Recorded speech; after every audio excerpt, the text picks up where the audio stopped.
Est-ce qu'à un moment donné, on s'occupe des choses sérieuses ou on débat pour réécrire notre histoire, ou on débat on cherche des boucs émissaires à tous nos problèmes? Moi, je veux chercher des solutions. On a des solutions. Je veux proposer des solutions qui sont les grands sujets, le climat, la biodiversité, la justice sociale. 19h, 20h. Les informés avec Adil Farkan sur Beurre FM. Yannick Jadot, le candidat écologiste. Vous êtes le premier candidat à venir ici assister donc à cette émission spéciale présidentielle 2022. J'espère y faire plus qu'y assister. J'espère y participer. Vous allez y assister. Parce que si c'est juste pour y assister, je peux écouter de la maison. Hein. Il a droit à une clochette. Voilà, il a droit à une clochette. C'est parti.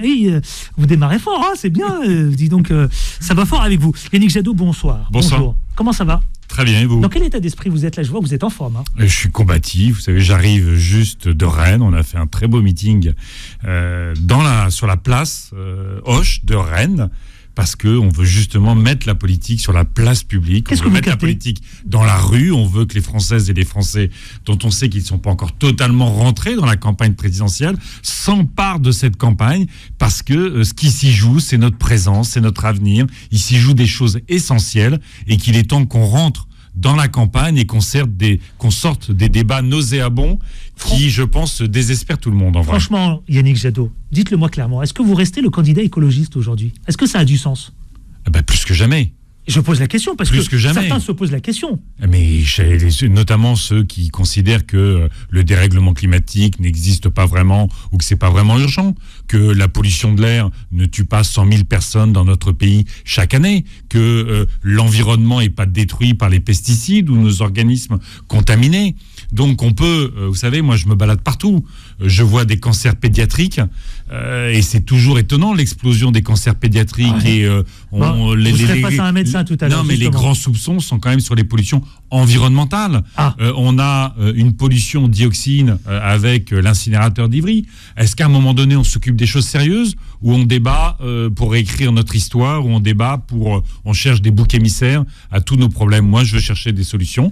On a des solutions. Je veux proposer des solutions qui sont les grands sujets, le climat, la biodiversité, la justice sociale, la lutte contre les discriminations, la démocratie. Pourquoi ça prend pas forme? Mais parce que la campagne n'a pas démarré. La campagne est en train de démarrer. Vous savez, de toute façon, regardez les sondages.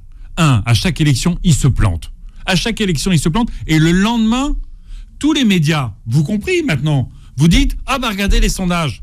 Attends, soit ils se plantent et on arrête un peu, on les met de côté, soit ils disent la vérité, et à ce moment-là, on ne serait pas dans cette situation aujourd'hui. Vous savez pourquoi? Et vous savez, à chaque fois pour les écolos, ça a été le cas aux européennes.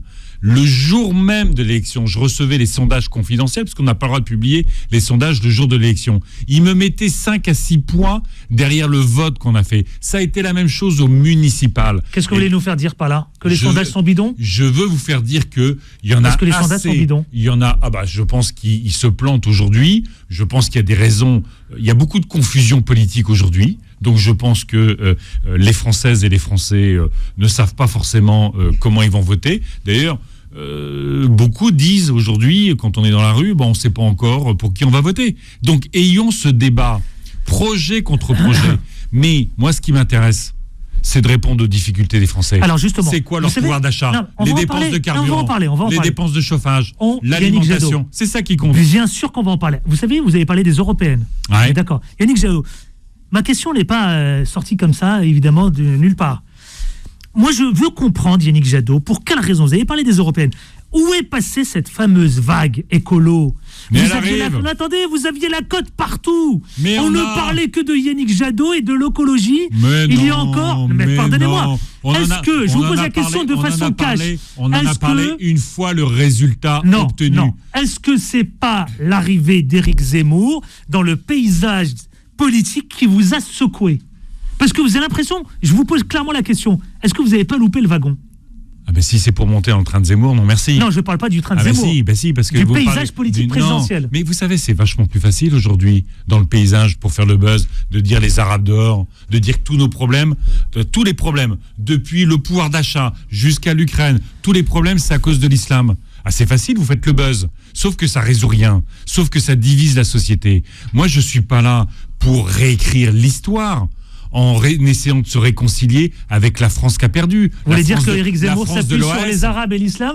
En dehors de ça, il n'a pas de programme. Ben non, puisqu'il dit matin, midi et soir, bien sûr, je peux parler de tout.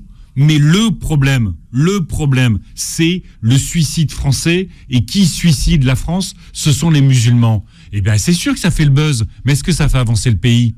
Est-ce que quand il réconcilie la France de l'OS, il réconcilie la France de Pétain, il réconcilie la France antisémite, eh bien cette France-là, c'est pas la mienne. Il veut réécrire le passé. Moi, j'ai la soif d'écrire l'avenir. Il porte en permanence des pulsions de mort, des pulsions de haine, des pulsions de rejet. Eh bien moi, je porte des pulsions de vie, des pulsions de fraternité. Alors pourquoi il a la cote ? Y compris dans les quartiers populaires. Eh bien écoutez, parce que peut-être qu'il apparaît différent politiquement.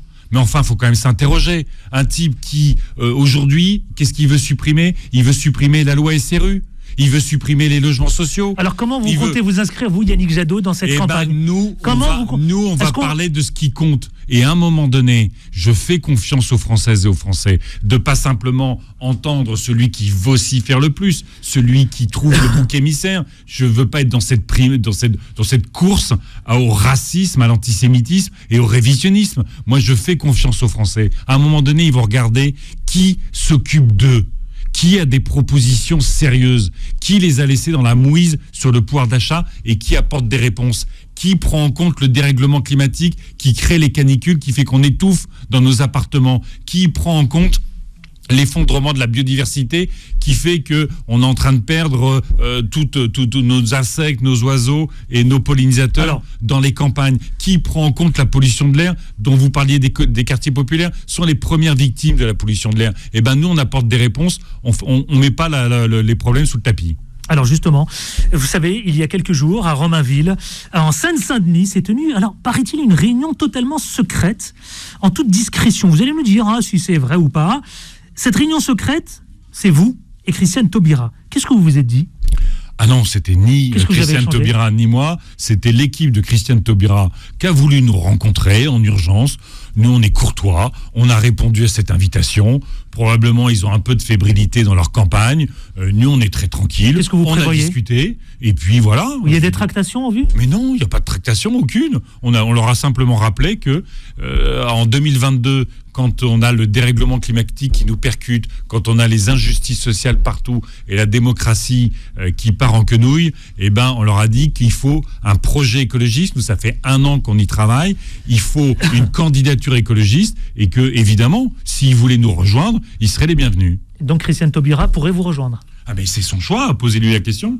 Mais vous, que vous dites quoi ? Mais moi, j'ai les bras grands ouverts. Les bras grands ouverts sur toutes celles et tous ceux qui veulent une alternative, de l'enthousiasme dans ce pays, qui veulent qu'on s'occupe de notre jeunesse, qui fait la queue pour aller à la soupe populaire et à attraper un repas gratuit. Les gens les 12 millions de Français qui n'arrivent pas à se chauffer cet hiver correctement, avec les gamins qui attrapent les maladies. On continue à faire semblant ou on résout les problèmes ? Et ben moi, mon objectif, c'est de résoudre les problèmes. 18h47 précisément, dans cette émission spéciale présidentielle désinformée, le premier candidat a évidemment accepté notre invitation, Yannick Jadot, le candidat écologiste. 01 53 48 3000. Le standard est ouvert partout en France. Je vous attends évidemment pour venir interpeller le candidat Yannick Jadot. Alors, avant d'aller au standard, parce qu'il y a pas mal d'appels justement, Yannick Jadot, j'aimerais vous entendre sur le 8 février 1962, une manifestation pour la paix en Algérie à Paris, se soldait par 9 morts au métro Charonne. Ce drame qui s'est déroulé peu avant la fin de la guerre, qui est devenu aujourd'hui, Yannick Jadot, tout un symbole sanglant de la répression d'État. Alors Emmanuel Macron est le premier président à rendre hommage aux 9 personnes tuées. C'est quand même le premier président qui fait beaucoup pour l'Algérie, pour la mémoire d'Algérie, pour le 17 octobre 1961. Vous dites quoi, vous, Yannick Jadot ? Sur Charonne et les crimes qui ont été commis là-bas, sur évidemment le 17 octobre 61, ça s'appelle un massacre d'État, ça s'appelle un crime d'État. Il faut l'assumer en tant que tel. Il faut reconnaître évidemment la mémoire de celles et de ceux qui ont perdu la vie, parce qu'il y a eu une volonté politique de l'État, à travers y compris son ministre Papon, de commettre des crimes. et de les assumer. Donc ça s'appelle un crime d'État, je pense qu'il faut le reconnaître comme tel. Donc il a raison, Emmanuel Macron? Non, il n'a pas appelé ça un crime d'État.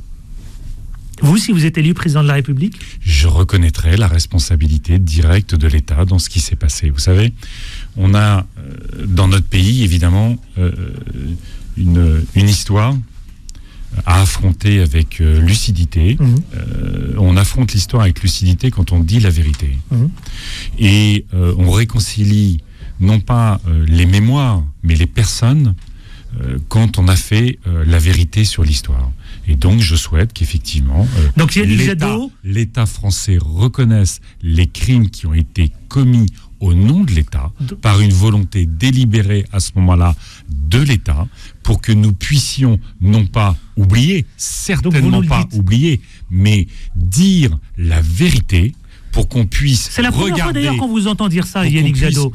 Donc vous savez, direct, j'ai fait des manifestations dans les informations, non mais dans les médias. Si vous êtes élu président de la République, vous reconnaîtrez cela comme un crime d'État. Oui, parce qu'on en a besoin. On en a besoin, y compris pour rassembler et réconcilier notre pays. Parce que vous voyez bien comment, on parlait de la campagne présidentielle, comment certaines candidates et certains candidats instrumentalisent cette histoire, continuent à diviser notre pays autour de cette histoire, en réécrivant le passé, en attisant les mémoires, en inventant, j'allais dire parfois, le passé, en le réécrivant au détriment de la vérité. Il nous faut la vérité. Donc vous serez le premier président de la République à franchir un pas, évidemment... qui est un pas de vérité, un pas de vérité et de réconciliation. Je reviendrai sur le 17 octobre 1961. Ce que je vous propose, c'est d'aller écouter nos auditeurs. Ça vous va ? Ça va. 01 53 48 3000, nous allons direction Saint-Étienne, Yannick Jadot. Je vais accueillir Mohamed. Vous connaissez Saint-Étienne ? Mais moi, vous savez, c'est toute ma jeunesse. Toute ma jeunesse, c'est les Verts. Toute ma jeunesse, c'est les Verts. C'est pour ça que c'est un symbole, peut-être. Ça reste mon club de cœur. On n'a pas fait exprès, je vous promets. Je suis Picard, mais ça reste mon club de cœur. Voilà. Mohamed, bonsoir, Mohamed. Allô ? Oui, bonsoir, Mohamed. Ouais, c'est Mohamed le pharmacien. Ma chambre, il a compris Saint-Étienne, c'est pas grave. Eh bien, écoutez, alors moi, je vais poser une question. Allez-y, mon cher Mohamed. Voilà.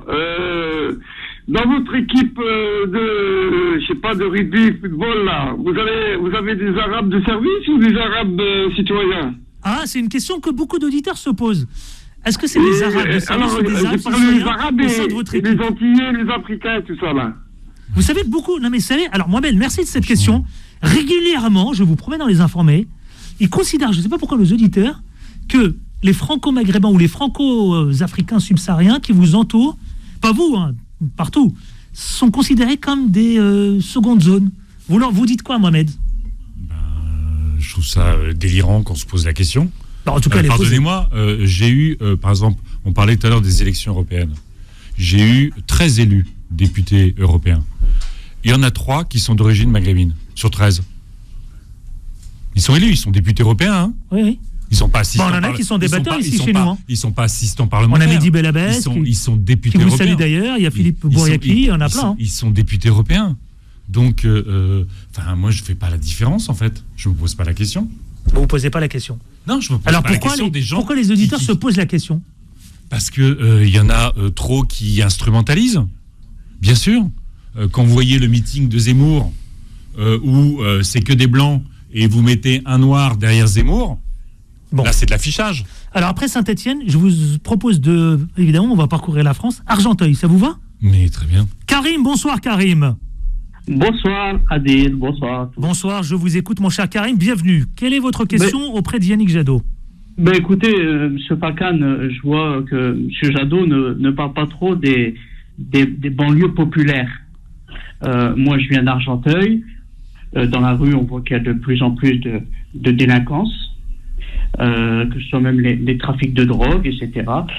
Alors, dans l'actualité, on parle beaucoup de lutte contre cette délinquance de certains candidats. On parle de coups de Karcher, on parle des propos de M.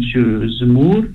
Donc, moi, je voudrais savoir ce que M. Jadot veut apporter pour les banlieues populaires. Vraie bonne question. Merci pour votre intervention, Karim d'Argenteuil, 01 53 48 3000. Yannick Jadot. Mon objectif en matière de sécurité, c'est l'efficacité. Comme vous le savez, depuis des années, y compris ceux qui gouvernent, prétendent à la crédibilité sur la sécurité. La droite a supprimé 12 à 13 000 postes de policiers, a, avec Sarkozy, fracturé le renseignement, déclenché la guerre en Libye, dont on voit aujourd'hui toutes les conséquences encore au Sahel. Avec Emmanuel Macron, on a vu les résultats qui viennent de tomber, avec notamment une augmentation de l'insécurité, et notamment des violences sur les personnes, une explosion des violences faites aux femmes. Moi, ce que je veux, encore une fois, c'est l'efficacité. Aujourd'hui, quand je rencontre les policières et les policiers, qu'est-ce qu'ils me disent ?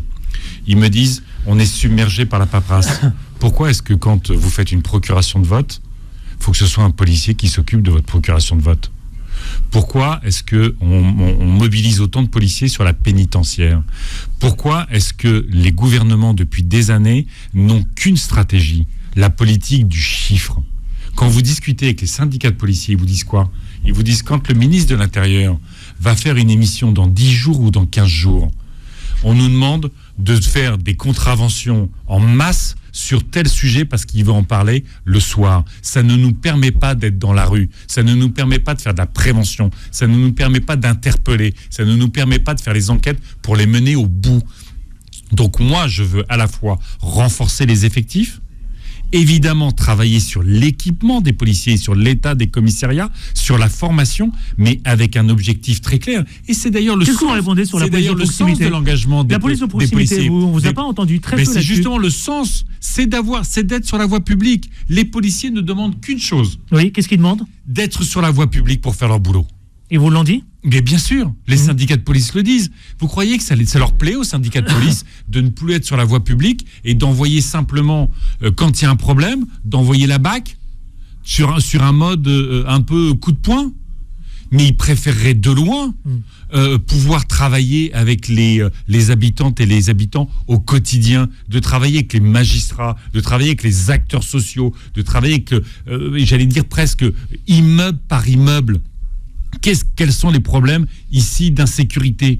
Comment on les résout collectivement ? Comment on fait de la prévention ? Mais c'est ça qu'ils veulent les policiers. Quand vous les rencontrez, ils vous disent « Moi, je suis engagé pour protéger et j'ai perdu le sens de ma mission.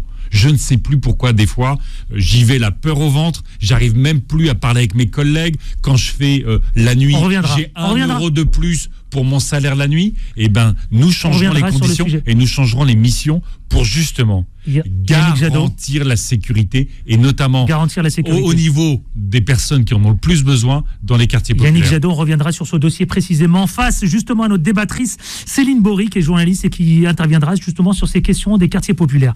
Je voudrais juste, parce que le temps évidemment file, vous entendre sur le 17 octobre 61. Vous savez, Emmanuel Macron, lui, il a fait un pas de plus que son prédécesseur François Hollande dans la reconnaissance du massacre des manifestations des Algériens, donc survenu le 17 octobre 61, avec une cérémonie organisée au Pot de Beson. Vous, ce serait quoi votre pas supplémentaire si vous êtes élu demain, président de la République? Je vous ai répondu tout à l'heure. Sur le 17 octobre 61. Non, mais pour moi, c'est reconnaître que ce qui s'est passé le 17 octobre 61 ou ce qui s'est passé à Charonne, ça relève d'une même logique, ça s'appelle un crime d'État. Ce qui s'est passé, c'est un massacre délibéré qui a conduit, y compris, on n'arrive même pas à savoir le nombre de victimes, vous vous rendez compte ? Plus de 60 ans après le 17 octobre 61, on n'arrive même pas à avoir le nombre de victimes exact, on allait repêcher les corps dans la Seine, en aval, pour essayer de les comptabiliser. Eh bien, encore une fois, il faut reconnaître la responsabilité de l'État. À ce moment-là, il n'y aura pas de réconciliation des Françaises et des Français, quelle que soit leur origine. Mais ils sont prêts ? Qui ? Les Français ? Oui. Mais moi, vous savez, je fais confiance aux Françaises et aux Français. Notre histoire de France, elle est riche des plus belles pages de l'histoire de l'humanité. Et elle a des pages extrêmement sombres. Et vous savez pourquoi, à un moment donné, un pays se déchire sur son histoire ? Parce qu'il ne se projette plus ensemble, parce qu'il n'y a plus de projet partagé. Vous êtes prêt à porter, pour chacune et à chacun. Vous êtes prêt à porter tout cela, Yannick Jadot? Est-ce que vous êtes prêt à endosser l'habit du président de la République? Mais bien sûr. Franchement, répondez-moi. Mais bien sûr. Est-ce que vous vous sentez prêt? Ou est-ce que vous vous dit, il me faut encore un peu de temps? Je m'y prépare depuis longtemps. Je m'y prépare parce que c'est notre responsabilité. Donc vous êtes prêt à endosser l'habit? Mais bien sûr. Mais et toute la responsabilité qui vous attend. Laissez-moi. Je vous laisse. Développer mon point. Vous savez, pour beaucoup de Françaises et de Français, et de gens qui habitent notre pays, l'avenir est sombre pour les enfants. Ils pensent que nos enfants vivront moins bien que nous. Ils sont inquiets, ils sont angoissés. Et vous avez des semeurs de haine qui viennent et qui disent « vos angoisses ». Je vais les manipuler, je vais en faire des paniques identitaires et je vais vous foutre la trouille. C'est le suicide français, c'est le déclassement, c'est la disparition de la France, c'est le grand remplacement, c'est le déclin. Mais c'est pas vrai, c'est pas ça la France.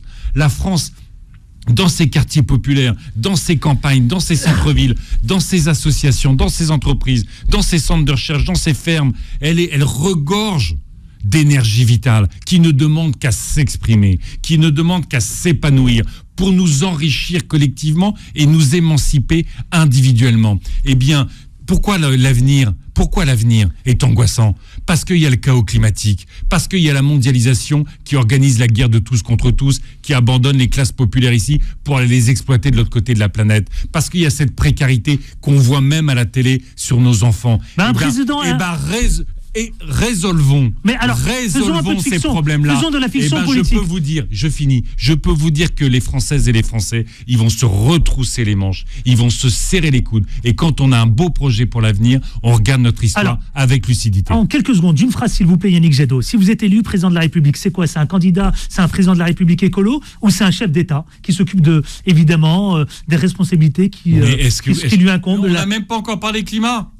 On n'a même pas encore parlé climat. C'est pour vous dire à quel point aujourd'hui l'écologie, c'est la seule alternative crédible à tout le bazar dans lequel on est.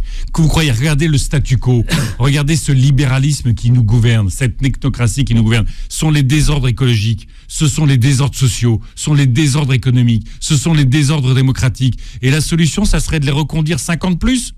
On a eu Sarko, on a eu Hollande, on a Macron. Vous trouvez que notre pays va bien? Même avant la pandémie, il allait bien? À 2 pas d'ici, à l'hôpital de Saint-Denis, vous croyez qu'ils allaient bien avant la pandémie? Vous croyez que ce département allait bien? Je laisse le soin aux auditeurs au 0153 48 3000 venir vous interpeller. Il est 19h et je vais accueillir donc le premier débatteur qui va venir vous évidemment échanger avec vous. Vous avez appelé au boycott diplomatique des JO 2022 de Pékin. Pour quelle raison? C'est les Ouïghours qui vous interpellent? Bien sûr, les Ouïghours et tous les démocrates. Oui. Mais comment vous agissez concrètement? Non, mais alors, si on parle des JO, vous vous rendez compte qu'on va envoyer notre ministre des Sports? Quand Xi Jinping et Vladimir Poutine instrumentalisent le sport pour servir leur dictature. Moi, j'adore le sport. Je suis passionné par le sport. Le sport sont des valeurs de fraternité, de solidarité, de dépassement de soi-même, de sport collectif. Et donc, c'est des valeurs de liberté. C'est l'inverse. Mais concrètement, Yannick Jadot, comment vous battez là, immédiatement, on arrête pour les Ouïghours. On arrête l'accord d'investissement avec la Chine. Emmanuel Macron, avec Angela Merkel, ont célébré l'accord d'investissement avec la Chine qui va mettre la Chine un peu plus dans nos entreprises et dans nos secteurs vitaux. Tout ça pourquoi? Vous savez quel était l'intérêt offensif de la France dans l'accord avec la Chine? Exporter des EHPAD privés. C'est ça qu'on a arraché à la Chine. Exporter un peu plus d'Orpea, de Corian, quand on voit comment ils maltraitent nos anciens. Eh bien, à travers notre marché, on ne va pas aller faire la guerre à la Chine, mais l'Europe, c'est le plus gros marché de consommateurs. Eh bien, à travers notre marché, on interdit les produits issus du travail forcé. C'est le cas des Ouïghours. On interdit les produits qui ne respectent pas l'issue de pays, qui ne respectent pas la liberté syndicale. C'est protéger les salariés ici et c'est les protéger là-bas. Yannick Jadot, il est 19h02, 0153 48 3000. Je vous attends toujours au standard pour venir interpeller le premier candidat dans cette émission spéciale, Les Informés présidentielles 2022, le candidat écologiste Yannick Jadot. Allez, tout de suite, ce que je vous propose, Yannick Jadot, c'est évidemment de vous, j'ai envie de dire, de façon triviale, vous frotter à cet échange avec nos débatteurs. En respectant les gestes barrières, quand même. Les gestes barrières, absolument. Le face-à-face, tout de suite, évidemment. Jingle, c'est parti. Les Informés. Le face-à-face. Le face-à-face, il est proposé d'abord avec le premier débatteur, le docteur Majid Seoussine, qui est éditorialiste chez nous ici, qui intervient tous les mercredi à 19h30. Il va parler de santé, des discriminations, des personnes âgées. On aura Jean-Claude Chicaya qui parlera de politique étrangère de la France, mais également aussi de la politique géopolitique ici même. Céline Bory, qui est journaliste, qui viendra parler des quartiers populaires et des inégalités. Et enfin Nadia Cherif, qui viendra vous interpeller sur les questions du transport et l'écologie. Docteur Majid Seoussine, bonsoir. Bonsoir Adil. Comment ça va? Très bien. Eh bien je vous laisse, vous avez 9-10 minutes avec Yannick Jadot, le candidat pour cette présidentielle 2002, sur les questions que je viens de citer concernant la santé, les discriminations et les personnes âgées. Bonsoir. Docteur Majid Seoussine. Bonsoir Monsieur Jadot. Bonsoir. En tant que candidat écologiste, on vous attend sur le climat, sur le mieux vivre, sur l'alimentaire. On vous attend peut-être un peu moins sur les questions de santé. Pourtant, vous êtes appelé à être, j'espère pour vous, président de la France. Et donc, c'est un des chantiers que vous devez prendre en compte. On voit bien que la santé en France est malade. Pendant très longtemps, notre pays a été le premier système de par son accessibilité. Pas forcément toujours pour sa qualité, mais au moins par son accessibilité, et se pose une question d'égalité citoyenne, que ce soit dans nos quartiers populaires qui nous sont chers, mais aussi dans nos campagnes pour lesquelles on a beaucoup d'affection, c'est l'accessibilité aux soins. On voit que les candidats ont des propositions sur la question des déserts médicaux, avec des mesures autoritaires, des mesures incitatives. Vous, si vous étiez président de la République, quelles sont vos solutions pour que chaque Français puisse au moins avoir accès à un médecin généraliste, quel que soit l'endroit où il demeure en France? Alors d'abord, pour les écologistes, la santé, c'est au cœur de tout. Parce que c'est la santé, on le voit bien avec cette pandémie, c'est la santé humaine, c'est la santé animale, c'est la santé environnementale. Donc c'est toujours au cœur de notre projet, et on voit bien aujourd'hui les liens. Deuxièmement, moi j'ai visité beaucoup d'hôpitaux, j'ai rencontré beaucoup de personnels soignants qui évidemment sont en grande difficulté malgré leur héroïsme, parce qu'ils sont fatigués, parce qu'ils sont mal payés, parce qu'ils sont sous-effectifs, que sur les 3 derniers quinquennats principalement, l'hôpital a été considéré comme une entreprise qui doit être rentable et non pas comme un enjeu majeur de service public. On ne demande pas à l'école d'être rentable, on n'a jamais compris pourquoi l'hôpital devait être rentable. Et donc, on a cette situation absolument dramatique. Donc, moi, je veux partir des territoires, partir des besoins par territoire et construire à l'échelle de chaque territoire la réponse en offre de santé. Évidemment, il y a l'hôpital public, mais il y a aussi la médecine de ville, il y a tout ce qui se développe pour qu'on soit en situation de répondre aux besoins. Et l'une des mesures pour l'hôpital public, c'est recruter 100 000 infirmières, infirmiers. On a besoin, comme dans les EHPAD d'ailleurs, de augmenter très sensiblement, très significativement le ratio entre personnel soignant et malade. Sur la question des déserts médicaux, effectivement, 1 commune sur 3 dans notre pays est un désert médical. C'est près de 8 millions de personnes qui n'ont pas... Vous confirmez ? Oui, tout à fait. Qui n'ont pas accès... Non, mais on a besoin d'être factuel. Non, qui n'ont pas accès à aux soins les plus élémentaires. Aux soins les plus élémentaires. Alors, sur la question très précise que vous avez posée, sur les médecins. On arrête d'autoriser l'installation de médecins dans des zones surdotées. Donc vous êtes pour un conventionnement sélectif. Un conventionnement sélectif, c'est-à-dire qu'en fait, sur une zone surdotée... Vous dégoûtez une grenade. Attendez, je sais, mais j'assume. Sur les zones surdotées, évidemment, quand il y a un médecin qui s'en va, il peut y avoir un remplacement. Là où je sais, parce que j'ai eu le débat avec les médecins, évidemment, je sais le sacrifice que je demande. C'est que la dernière année de médecine et les 2 premières années d'exercice, il y ait une obligation d'installation dans les zones sous-dotées. Qu'on organise l'accompagnement des médecins. Je sais les études qu'ils font. Je sais le sacrifice qu'ils font, y compris pendant leurs études. Mais on ne peut pas laisser 8 millions de Français sans accès à la médecine. Et que toutes les initiatives jusqu'à maintenant, des maisons de santé, des machins, tout ça, ça laisse toujours des déserts médicaux. Alors oui, on accompagnera le médecin, on accompagnera la famille, on mettra le niveau de rémunération qu'il faut, on garantira les vacances, parce que c'est des sujets essentiels pour n'importe quel médecin. Mais oui, nous organiserons pour 3 ans, dernière année d'études et 2 premières années, l'installation des médecins dans les zones sous-dotées. Vous êtes convaincu ? Ah ben ça, les médecins sont contre, on va pas se raconter l'histoire. Il va se fâcher avec tous les syndicats d'interne. Ouais. Oui, ils écoutent. Mais vous savez, un prof quand il est diplômé, il choisit pas son affectation. Je sais que les médecins sont des professions libérales, mais ce sont aussi pas tous. Il y a des Non, mais je sais. Mais au fond, ce sont des professions libérales. Mais reconnaissons qu'ils vivent de l'argent public et de la collectivité, et c'est tant mieux. Et moi, je veux que chacun puisse... Alors évidemment, on va augmenter le nombre de médecins. Et progressivement, cette question de l'installation, y compris, comme nous, on a un projet qui est aussi de remettre des services publics dans l'ensemble sur nos territoires, de remettre de l'activité économique, ça sera plus facile. Parce que je sais qu'il y a des zones... du territoire à l'évidence. C'est une question d'aménagement du territoire à l'évidence. Qu'est-ce que vous pensez de la question la presse défraye, on a vu des articles sur Le Point, sur le brain drain.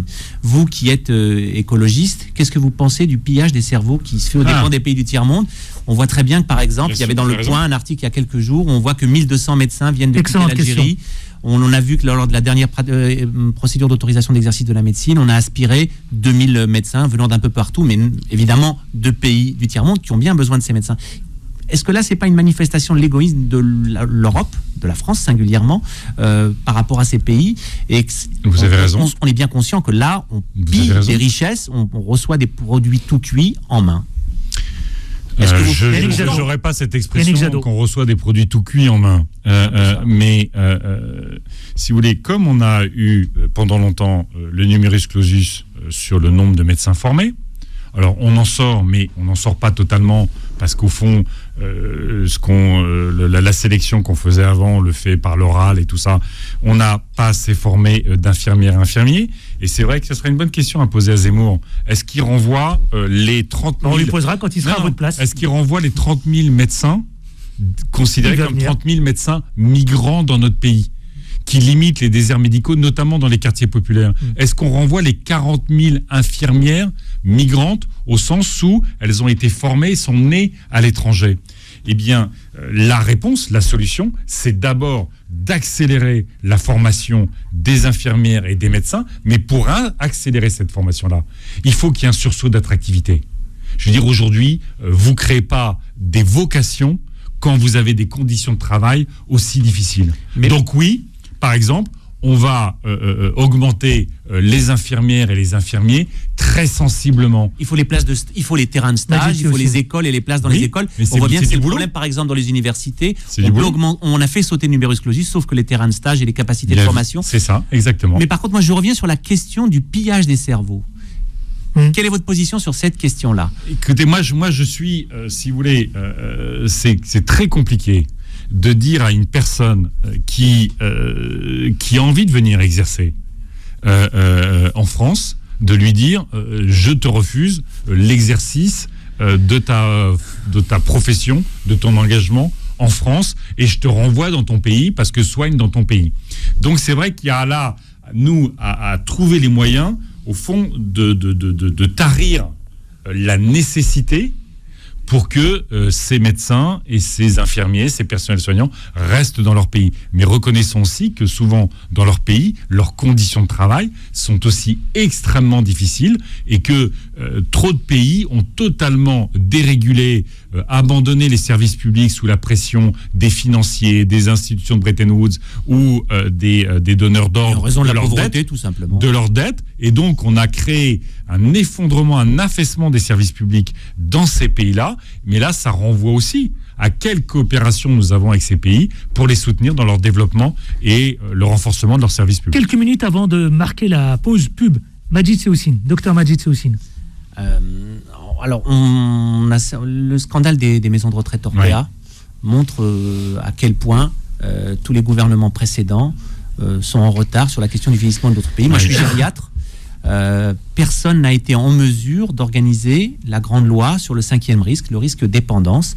Vous, en tant que président de la République, qu'est-ce que vous faites pour ce 5e risque? Est-ce que vous le confiez au privé? Est-ce que vous en faites un moyen pour l'État de s'investir? Et quelle source de financement vous trouvez pour ce 5e risque? Yannick Jadot. Je vais augmenter les droits de succession sur les grandes fortunes. Vous savez qu'aujourd'hui, y compris il y a eu des notes du Conseil d'analyse économique, donc qui est rattaché au gouvernement, qui a dit que, par exemple, quand vous avez une très grande fortune, vous devriez payer sur les successions 45%, vous payez 10%. Donc, il y a toute une série de dérogations, d'exonérations, de contournements qui permettent aux grandes fortunes de ne pas payer les droits de succession. Eh bien, nous reviendrons sur toutes ces dérogations, ces exonérations. Ça nous permet d'augmenter nos recettes de 8 à 9 milliards d'euros que nous affecterons à cette politique sur l'autonomie et sur la dépendance. Ce qui est scandaleux, c'est que, vous avez raison, ces différents gouvernements, et on entend les cris d'orfraie du gouvernement disant « Oh, dis donc, la libéralisation, la spéculation sur la perte d'autonomie, c'est vraiment ignoble. » Ils l'ont soutenu, cette spéculation. Il faut savoir que, y compris les propriétaires, que ce soit d'Orpea, de Corian ou de Domus 6, bénéficient de crédits d'impôt. Quand vous investissez dans leurs infrastructures, eh bien, il nous faut, moi j'interdirais des nouvelles licences d'EHPAD privés à but lucratif, et que cet argent-là, on le mettra dans les systèmes publics ou les systèmes mutualistes, les systèmes coopératifs, et nous montrons l'accompagnement des pensionnaires autour d'un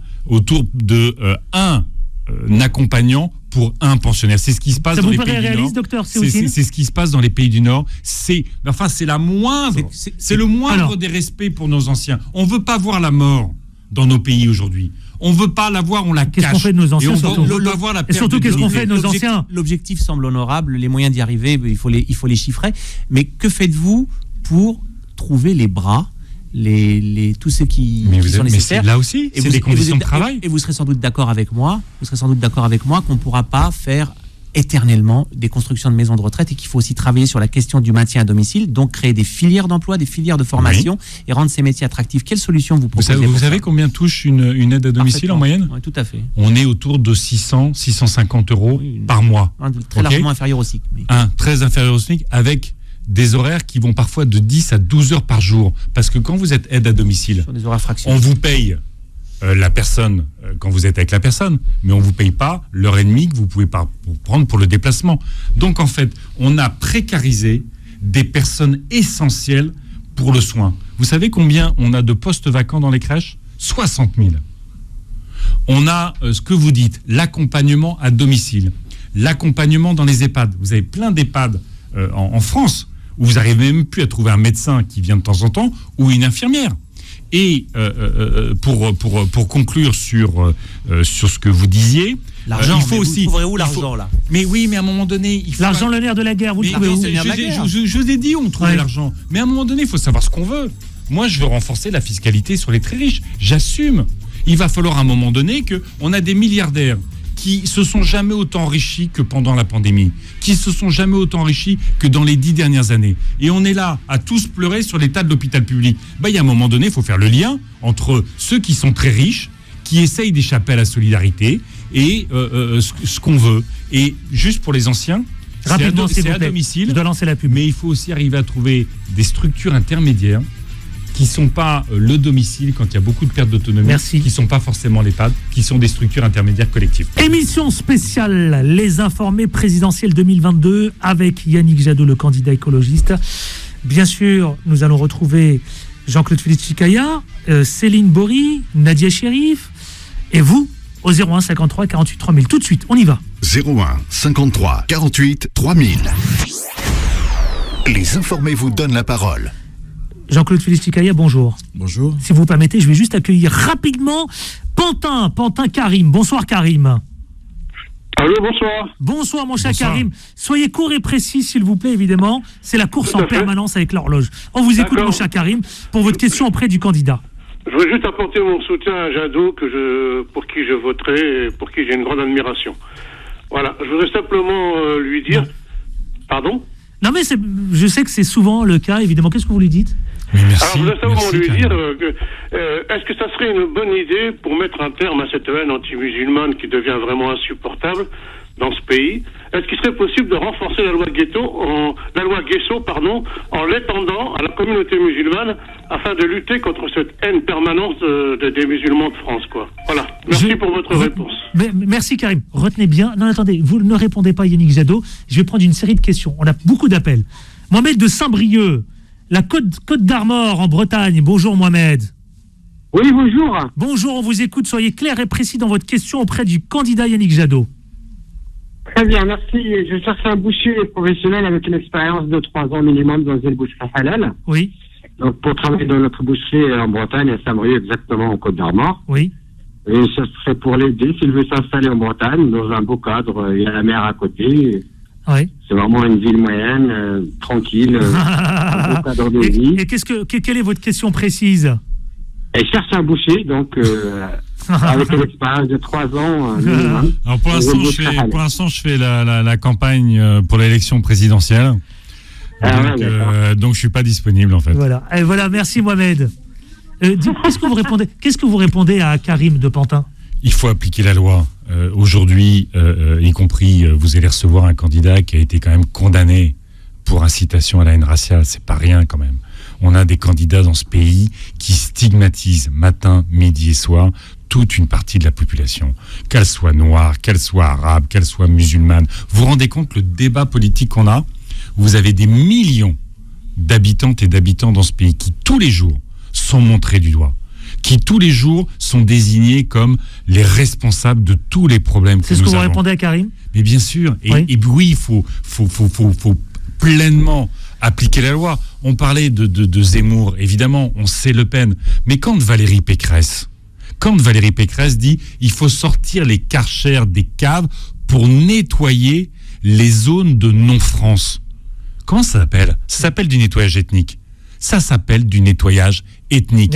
Alors, il va falloir sortir de cette ambiance. Il va falloir, encore une fois, porter des réponses sérieuses aux problèmes des Français. Et puis, qu'on soit tous ensemble sur un projet partagé qui permette à chacune et chacun de vivre sa diversité, de vivre en dignité, pour vivre pleinement dans notre pays. Monsieur Yannick Jadot, Jean-Claude Félix Chicaya, chercheur au sein de l'IPSE, on vous écoute. À vous la parole, évidemment. Échange qui va durer quelques minutes sur la géostratégie.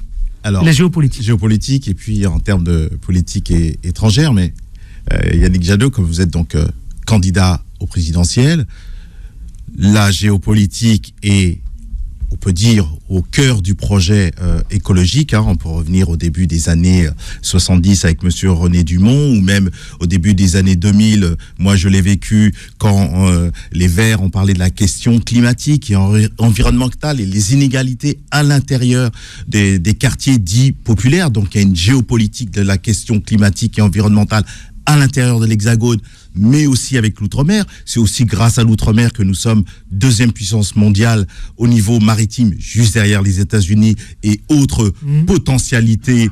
Nous sommes grâce. Et pourtant, on la traite mal l'outre-mer. Et pourtant, la République traite sacrément mal l'outre-mer. Il y a des réminiscences néocoloniales, si je puis dire. Et souvent, la carte postale se fend devant la carte sociale et économique quand on veut parler sérieusement des questions outre-mer.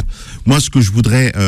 c'est une bonne expression. La carte postale se fond derrière la carte sociale. Non, mais il est bon, Jean-Claude Félix. Non, mais c'est pas pour plaisanter, ça dit beaucoup de choses. Alors, je voudrais vous poser 2 questions, et notamment en termes de politique étrangère, et notamment sur un dossier aigu qui concerne notamment des personnes qu'on peut retrouver habitant en banlieue ou ailleurs. La banlieue n'est pas la maison mère ou le lieu dit des personnes d'origine d'Afrique du Nord ou dite Afrique noire, mais moi je n'emploie pas ce mot-là parce que je ne veux pas racialiser un continent. C'est le dernier continent racialisé au monde. On parle d'Afrique noire, alors qu'il y a des Noirs aussi depuis des millénaires en Afrique du Nord. Donc toute l'Afrique, il y a bien quelque chose, je vais prendre 2 mots, donc qui doit passer en transition dans un mouvement réciproque. C'est quelle va être votre politique étrangère à l'égard de l'Afrique, d'Alger jusqu'au Cap, donc en Afrique du Sud, mais bien sûr, il y a des différences et autres, mais ce qui est fort ressenti dans la diaspora et dans tous les pays d'Afrique. Ils sont très attachés à la diaspora. Ils ne sont pas anti-français, comme on veut bien le dire. Ils sont anti un système de France-Afrique, y compris à l'égard de leurs locaux qui, malheureusement, sont dans cette dynamique politiques. Yannick Jadot. Alors, c'est un grand et beau sujet. j'ai eu la chance, le privilège de vivre et de travailler en Afrique pendant des années, notamment aux côtés des organisations paysannes, pour lutter contre la mondialisation libérale, la libéralisation de tous les secteurs agricoles qui ont tué l'agriculture vivrière dans toute l'Afrique. Je suis... Vous savez, pour moi, il y a plusieurs choses. Arrêtez de nuire. Avant d'aider, arrêtons de nuire. Quand on va piller des ressources en Afrique, à travers la complicité de l'État français, à travers un certain nombre de multinationales, on génère tous les problèmes qu'il y a dans ce pays, dans ces pays. On génère le mal développement, on génère la corruption. C'est pas retirer la responsabilité des corrompus. Bien sûr. Vous avez des États et des dirigeants qui, depuis des années, agitent le néocolonialisme pour plus se planquer derrière leur propre corruption. Mais nous avons une responsabilité en tant que France et en tant qu'Europe. 1, arrêter de nuire. 2, coopérer autour de l'intelligence. L'Afrique aujourd'hui, si on doit prendre le continent, c'est une jeunesse extraordinaire. Non mais la question de Jean-Claude Félicien pour avancer, la réconciliation avec la diaspora.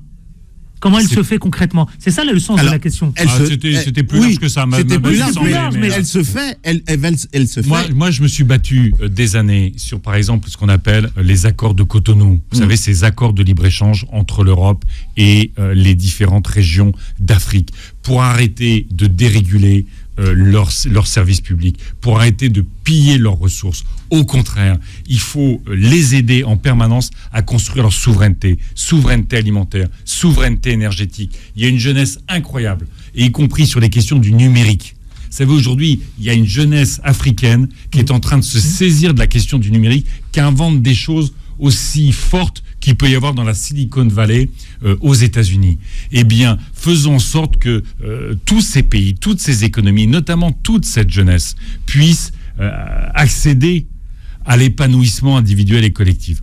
Jean-Claude Félicien. Mais on continue à piller les poissons, on continue à piller les ressources, et ça aide pas. 3 mots qui doivent sortir donc des prismes et des paradigmes anciens: aide, développement, donc qui charrie le sous-développement. Personne n'est sous-développé.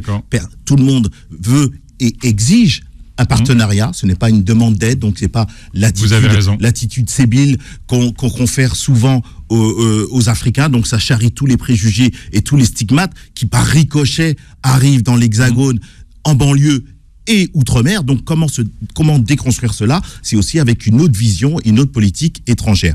Je vais parler du Sahel. Au Sahel, aujourd'hui, notamment au Mali, l'épicentre, il y a donc eu ce qu'on appelle, pour certains, des coups d'État, et pour d'autres qui vivent là-bas, c'est plutôt la tectonique, c'est comme ça que je l'appelle, la tectonique et la géopolitique des peuples qui a commencé plus haut en Afrique du Nord, qui a été appelée donc les révolutions arabes, c'est-à-dire fustiger et se débarrasser de systèmes politiques nationaux et internationaux pour pouvoir vivre de ces aspirations démocratiques. Et parfois, ça passe par le kaki. C'est une insurrection qui passe par un coup d'État. Donc là, malheureusement, il y a aussi une partie, parce que tout n'est pas homogène dans cette géopolitique, qui tangue vers des pays autoritaires, tels que la Chine ou Poutine. C'est complètement contradictoire. Mais alors que ce qu'il faut, si la France veut rester là-bas sans se faire fustiger, c'est changer les termes du partenariat. La question du quel va être le changement de politique à l'égard de l'Afrique pour maintenir une France qui soit respectée, mais qui passe à une transition elle aussi. Yannick Jadot. On ne peut pas ignorer toute l'histoire, évidemment. Mais pour moi, il y a un enjeu extraordinaire que je défends depuis 30 ans. J'ai vécu, je vous l'ai dit, au Burkina au début des années 90 et j'ai eu l'occasion de travailler dans beaucoup de pays. Il faut que la France arrive à européaniser sa présence en Afrique. C'est un enjeu essentiel, en fait. Elle y est déjà, parce que à 70%, l'Union africaine, le budget de l'Union africaine, c'est 70%. C'est pour cela que quand il y a des problématiques, on parle de l'Union européenne ou l'Union africaine. En termes de montant, je suis parfaitement d'accord. Parce que je m'adresse aussi à votre supranationalité de député européen. Sauf que, au fond, la France essaye de compenser sa perte de moyens sur l'Afrique par une sorte de rayonnement diplomatique qui ne fonctionne pas. Et donc, il faut effectivement européaniser notre présence. Ça ne veut pas dire sortir, mais renforcer de toute façon toute la présence de l'Europe pour développer ces partenariats, pour soutenir les organisations de la société civile. Parce qu'il n'y aura de démocratie partout dans le monde. Quelques secondes encore. Mais partout dans quelques le monde. Secondes. Que quand les forces vives de ces pays imposeront la démocratie. On ne fera pas de démocratie en imposant des chefs d'État ou en soutenant des chefs d'État faussement élus. Alors, allez, je dois lancer justement, la tectonique de la géopolitique des peuples, c'est de demander un partenariat à la France, aux pays européens, et viendra après la Chine et autres. Sauf que vous savez parfaitement que la Chine y est pour piller les ressources. Mais ça, je le sais. Et pour corrompre. Ça, je le sais. C'est un contre-exemple. C'est un contre-exemple de partenariat changé. Il pille les forêts. Mais moi, je m'adresse au président, au prochain président, si vous êtes élu, de la France, donc mais aussi la supranationalité. Europe, vous êtes député européen. D'une phrase, donc il y a bien un double changement demandé. Oui. 9h40 dans Les Informés, le débat est animé. Mais c'est comme ça aussi dans Les Informés. Émission spéciale présidentielle, Yannick Jadot est avec nous. 01 53 48 3000, vos au standard.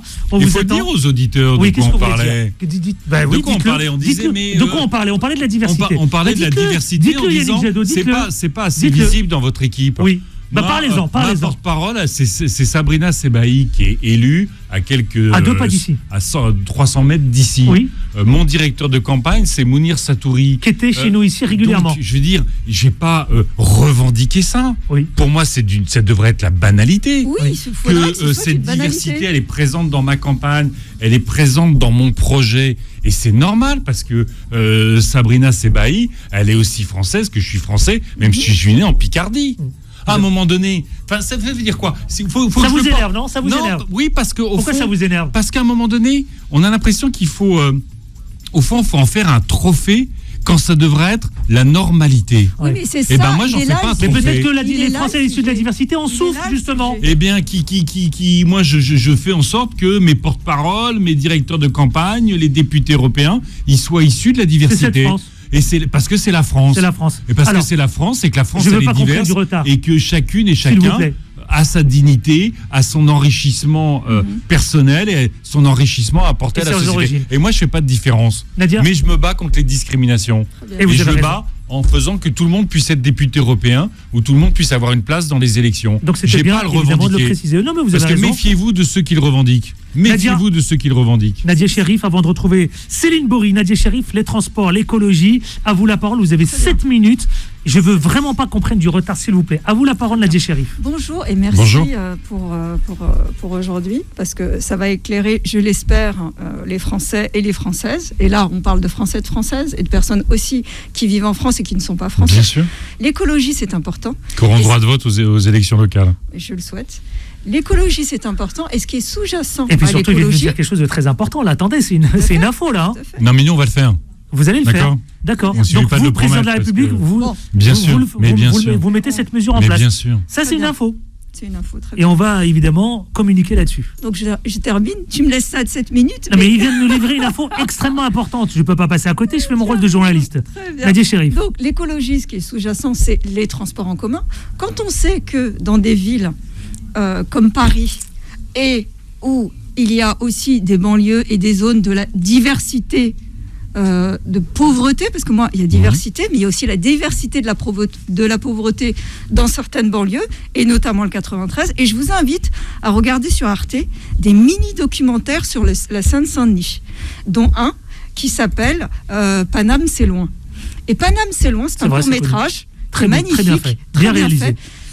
Clichy-sous-Bois, par exemple, c'est à 11 km de Paris. C'est une misère totale en termes de transport en commun. Vous avez raison. Ça fait 50 ans qu'ils attendent un métro, 50 ans, qu'il n'est toujours pas là. Et il va y avoir un métro en 2026, alors que les JO sont en 2024. Donc il va y avoir la fameuse ligne 16, qui est moquée parce que c'est une ligne de banlieue, et elle ne va pas avoir accès à la ligne 15 qui fait le tour de Paris et qui va avoir accès également à des lignes qui vont directement à Paris. Donc pour aller à Paris, de Clichy-sous-Bois par exemple, il faut 90 minutes. Alors moi je vous parle de transport, mais je vous parle d'écologie, je vous parle de culture, je vous parle d'attractivité. Personne ne veut aller dans cette ville. Aujourd'hui, Clichy-sous-Bois, c'est la ville de 2005, et des émeutes. S'il vous plaît. Donc ma question, c'est surtout qu'allez-vous faire pour que les transports en commun soient accessibles, et donc l'écologie, la culture, et que ce soit pas Yannick Jadot. Écoutez, nous avons prévu dans notre projet, effectivement, d'investir 5 milliards d'euros dans les transports collectifs, 4 milliards d'euros aussi dans le ferroviaire, dans les trains du quotidien, parce que effectivement, c'est le cas en Seine-Saint-Denis, c'est le cas dans les quartiers nord à Marseille ou ailleurs. Ce sont des quartiers où on a ghettoisé, on y a mis toute la pauvreté, et puis après, on s'en va. Il y a à peine des médecins, on met les enseignants quand ils démarrent, on met les policiers quand ils démarrent, et on fait de la discrimination quand les gens mettent sur leur CV qu'ils viennent de ces quartiers-là. Eh bien, on va changer tout ça. On va investir massivement sur ces quartiers. Parce qu'on parle, mais dès 2022, dès notre arrivée, et c'est ce qu'on fait dans les mairies qu'on gouverne aujourd'hui, c'est d'investir massivement à la fois sur le développement des transports, et sur la facilitation de l'accès à ces transports, notamment pour les familles vulnérables ou pour les jeunes, à prix réduit ou à prix gratuit. Oui, mais est-ce que vous pouvez également expliquer que... Moi, j'entends ce que vous dites, mais lorsqu'on parle avec... Moi, je parle avec le maire Olivier Klein de la ville de Clichy-sous-Bois, qui fait un travail extraordinaire. Oui. Mais quand on parle de transport en commun, et notamment de métro, et d'autres transports qui pourraient aider et faciliter à la culture, à l'attractivité, etc., etc., il me dit, et à juste titre, nous avons les mains liées parce que c'est un budget du conseil régional, du département, etc. Et ça, les Français le savent pas vraiment. Oui et non. Vous avez raison sur la compétence. Vous avez raison sur la compétence, mais à partir du moment où l'État prend en main justement le désenclavement des quartiers, il y avait eu quand même un rapport très intéressant, le rapport Borloo sur les quartiers, c'est pas Borloo en lui-même, c'est qu'il avait associé tous les maires, quelle que soit leur couleur politique, il avait associé tous les acteurs sociaux, justement pour savoir comment on redonnait de la dynamique à tous ces quartiers, et qu'on rendait... Parce que à la fois, plus personne ne veut y aller. C'est vrai que ce sont des conditions très très dures. Mais vous avez aussi des habitantes et des habitants qui sont fiers de leur quartier et qui ont envie, qui s'investissent dans les associations pour aider les gamins. Mohamed Lechmash avec tout couleur. J'ai travaillé avec lui. Mais voilà. Donc c'est extraordinaire, et notamment pendant la pandémie. Vous avez parfaitement raison. Ils ont été là quand beaucoup d'associations s'étaient retirées. Eux, ils ont fait le boulot pour faire de l'aide alimentaire, pour faire du soutien scolaire. Je suis d'accord avec vous. Mais aujourd'hui, ce sera la dernière question. Aujourd'hui, avec le prix de l'essence, et ces familles qui ont une voiture et qui n'ont pas, qui peuvent pas prendre les transports.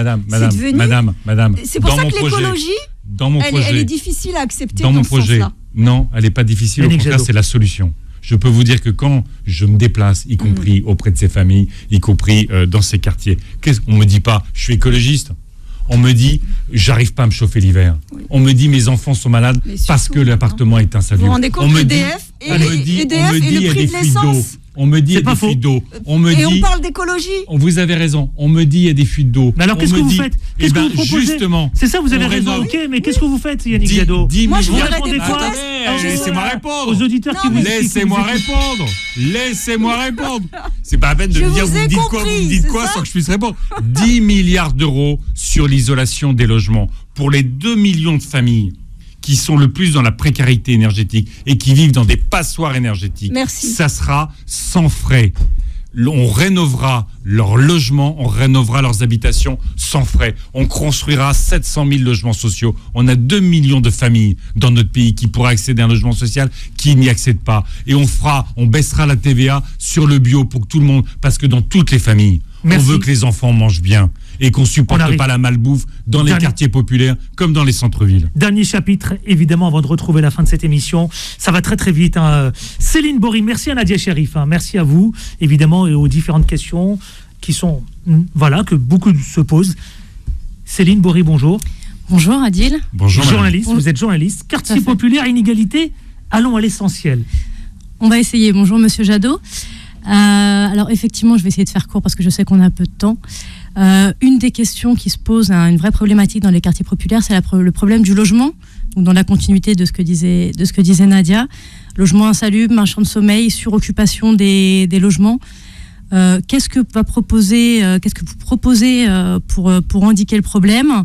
Qu'est-ce que vous faites pour ces 72 000 personnes, familles en tout cas, qui sont actuellement au DALO, droit au logement opposable, qui peuvent y prétendre, dont 60 000 en Ile-de-France? Et qu'est-ce que vous comptez faire aussi pour ces 30 000 personnes qui, à compter du 1er avril, risquent l'expulsion locative? Vous avez parfaitement raison. Vous avez parfaitement raison. Je l'ai dit parce que la question du logement, elle est lourde. Il y a des réponses immédiates. Quand je mets un chèque énergie, par exemple, pour les 6 millions de familles qui sont déjà en difficulté, qui bénéficient déjà du chèque énergie, c'est une bouffée d'oxygène. Mais ça ne résout pas les problèmes structurels. Ça ne résout pas les dépenses contraintes. Logement, énergie, carburant, alimentation. Donc effectivement, je l'ai dit, dans ce quinquennat, ça a été un massacre sur le logement social. On n'a jamais autant baissé la construction de logements sociaux. Donc nous, c'est 150 000 par an, 700 000. 2, on fait la garantie universelle. C'est-à-dire que vous savez que beaucoup de familles n'arrivent pas à accéder au logement parce qu'on leur demande des cautions qui sont incompatibles avec leurs revenus. On met en place la garantie universelle sur les loyers, ça protège les locataires, ça protège les petits propriétaires. On met en place cet investissement, je l'ai dit, sur l'isolation des logements pour qu'ils soient confortables, qu'ils soient y compris isolés phoniquement.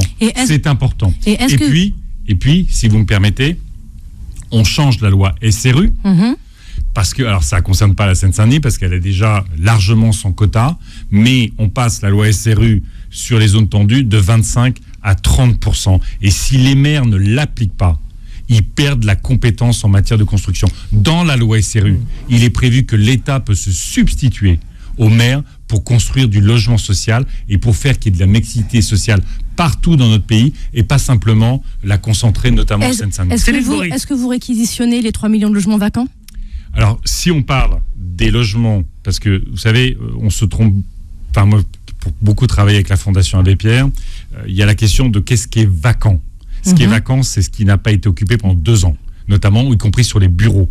Donc, il faut intervenir sur les bureaux et sur les logements vacants pour justement réquisitionner et donner la possibilité à des personnes d'y habiter. De la même façon, on met en place ce que j'appelle moi, ce qui s'appelle le logement d'abord.